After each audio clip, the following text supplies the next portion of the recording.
So welcome back to round 2 of the epoxying adventure or fiasco, however you want to look at it. Some interesting things happened. Today I wanted to get the right along the keel and skeg, but as well overlap what I had done yesterday. Well, that turned out to be somewhat problematic.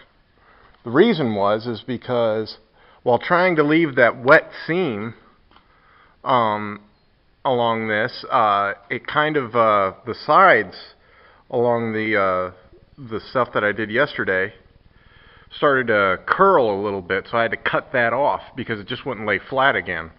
So I cut it off to where it would lay flat, but I was left with this gap. Not that big of a deal because I've got more than enough cloth to make covering strips that'll just fill in these areas. So I'm not too terribly worried about that, but I just didn't get as far as I'd like to. Other than that, the keel and getting that done was a bear, and I'll tell you why. There are these angles right here, right along. Oh, get my beer out the way. Right along between the hull and the keel, the actual keel anyway, is tough as all hell to get it to lay properly. And look, it's starting to come up. I mean, just to show you what a pain in the ass. It's taunting me even now. It was just such a bear to maintain that and get that nice cut edge. So, I mean, I just gooped as much epoxy as I could in there and just prayed that it would hold. And I think it'll be okay. I'm not too terribly concerned. I mean, it's not ideal, but it is what it is, and it's my first boat, so learning curve. But that's where we're at. So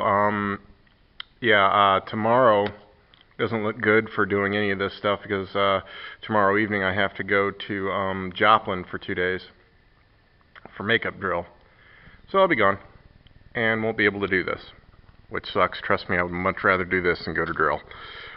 But is what is. So I've got to do that, and then when I get back, I'll try to put those strips down and make sure that they lay flat and nice on the hull, and then I will go ahead and take care of the stem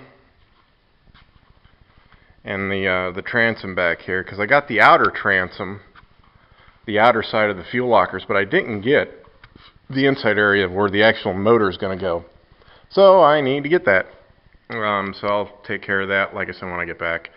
But as it stands right now, I'm just very happy that the keel and the skeg is done, and I very much hope and pray that the rest of this won't be nearly that bad. And I did learn a few tricks. So I'm going to try something, and I'll let you guys know how it goes. But that's where we're at. That's essentially where we stand. So I'm going to obviously let this dry, and then of course I will get back to it when time and life permit. The sides did come out real well, though. I'm really impressed with those. I think those came out fantastic.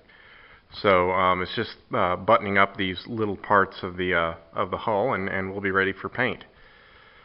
At least I hope. I might need to fair because the seams will be a little big, and you'll be able to see them through the paint.